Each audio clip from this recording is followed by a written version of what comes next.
Mr. Alexander, first of all, welcome. We will not waste time. We'll talk quickly about the book, The Chicken Who Flew to Canada. Give us a little bit of an insight, if you will, into the inspiration behind the book. Right. The initial inspiration was the bird, the Canada goose. Not Canadian, it's Canada goose. That's the name of the breed. They fly thousands of miles from Canada to the US or anywhere south for the winter, and they fly back in the fall. In the spring, back to Canada. And their community being monogamous, and also there are many qualities that are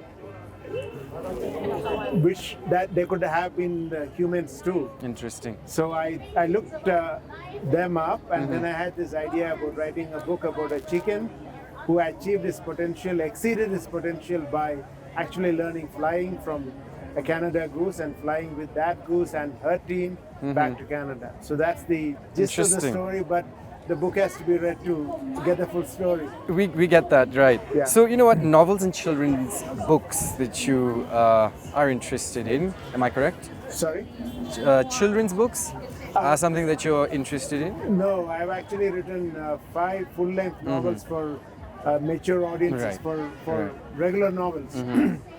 And 2 books of poems, but then this is my first children's book.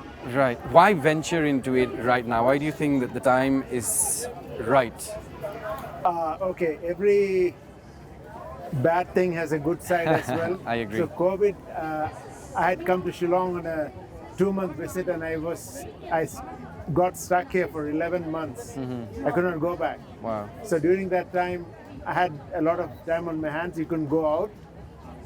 So a novel I had written already, full-length novel. Right. I realized that the crux of it is things of value for children and for mentors and parents who take care of children.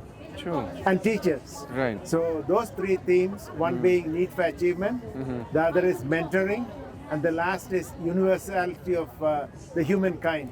Right. We may be here in Shillong, but we can be anything, anywhere else in the world as well. Right. So these 3 strong themes are the underlying themes. I have not stated them. This is a children's book, but parents catch it pretty quickly. Nice. And they elaborate on that as they read the book to the children, especially the younger ones. Oh, interesting.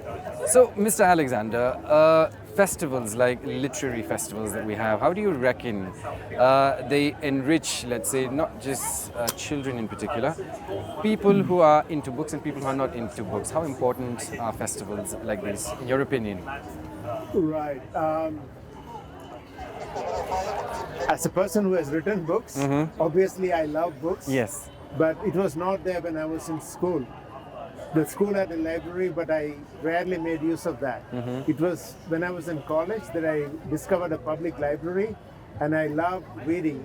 That started my interest to such an extent that when I joined the State Bank as a probation officer and I worked in the Northeast, I would on the weekends spend more time reading than doing anything else.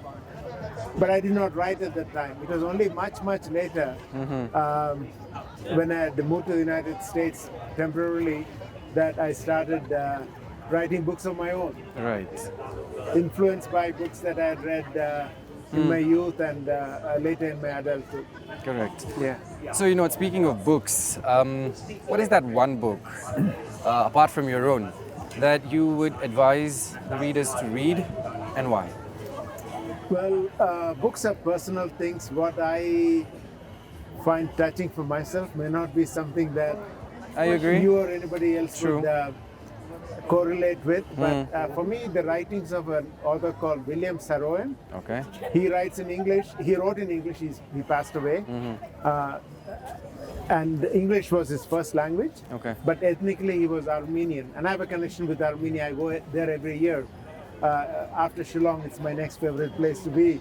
Why the connection? I'm sorry to cut you there. Why the connection with Armenia? Armenia. Yeah. It was work that took me there, but some of the social values of grandparents taking care of grandchildren is very close to the Khasi thing. The language is totally different, but other than the language, it's almost as if I am in the Khasi hills. Oh, I get that feeling. right, Very right, friendly right. people, no violence against visitors. Um, very beautiful. It's mountainous, far more mountainous than the Khasi Hills. Very beautiful place to go and very friendly Right. people. Language is difficult to learn, but if you can get by in Russian, Russian works. Like It English works. works here. Ah, interesting. Yeah. So you know what? When you talk about festivals like this, and when I say intellect or when I say a book snob, I mean it in the best possible way. Do you think these festivals are only for them, or anybody can come and learn and get inspired? What do you reckon? Well, till I actually came here yesterday, I had thought that there would be only a handful of people. Maybe Now we have yeah, maybe government officials who are doing Correct. the presentations Correct. and their retinue, but I'm really surprised and happy that there is a whole group of people, young people from the colleges, universities, yeah. and also others. And there are stalls, there is a festive atmosphere. It's not a bookish kind of feeling, it is like a live, social kind of feeling that I get here.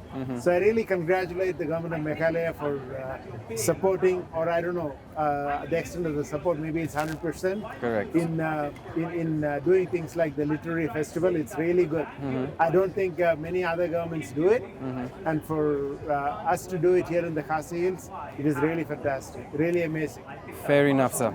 So, since you've written the book and we saw fabulous illustrations by Bob Benedict, Benedict.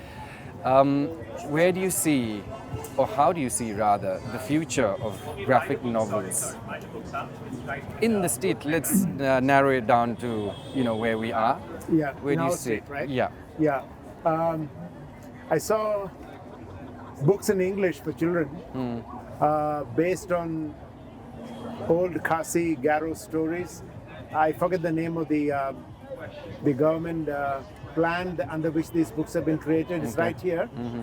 That's a bold initiative. Right. But I think the move should be the other way around, that we translate work in English, which have got strong themes, which are not so isolationist, Right. so alien to our culture, but which are like this book. There is nothing about Nothing at all. Something that people could relate people to. could relate. You can anybody anywhere can relate Right, to right. that. If you could translate this into Khasi, we are looking into that right now, Bob Benedict and myself. The illustrations are already there. True. Only the text has to be translated. And I just hope that more people write poetry. I heard good things about the poetry today. Right. And also prose and also children's book. And I hope we can somehow divert the energy of the youth from destructive habits to constructive things like writing books or reading books even, and doing things together instead of in isolation that's happening these days. Right. Because of the internet and drugs and all that. True. Well, my last question, and it's a little bit of a personal question. Will you enjoy amateur radio? Tell us more. Right. Not to boast, but I was the first amateur radio operator from the state.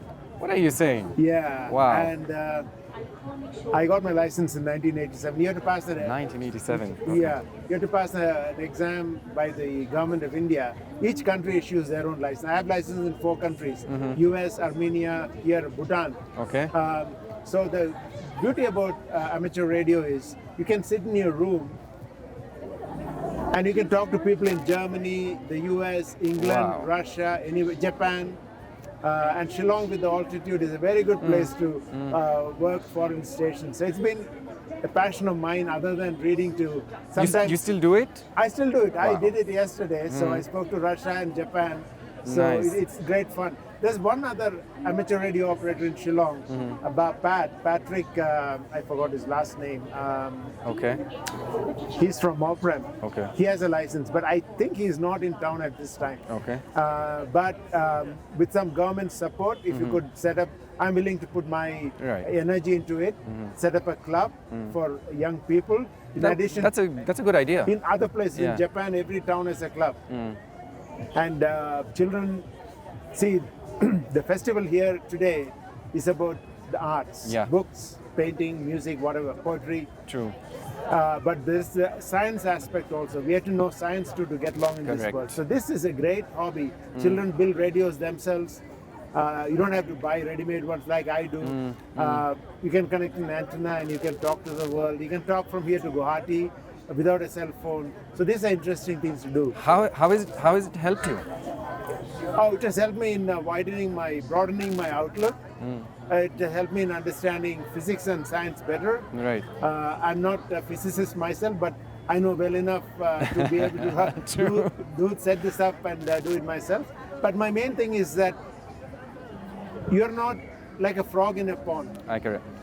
Yeah. Today it was mentioned that we are all universal. We are, even if you are born in Shillong, we can be anything, anywhere. Very true. That's a very strong phrase. And this is one easy way to do it. You can sit here, learn science, learn physics, talk to the world, As simple as that. get motivated to do something else. Wow, Mr. Alexander, thank you so much for your time. It's been an insightful conversation. I wish you the best of luck with the book you so much, and everything that you will be doing Thank you. henceforth. Thank you, Thank you sir. so much. Thank Thank you. you. Nice to meet you. Thank you. Thank you.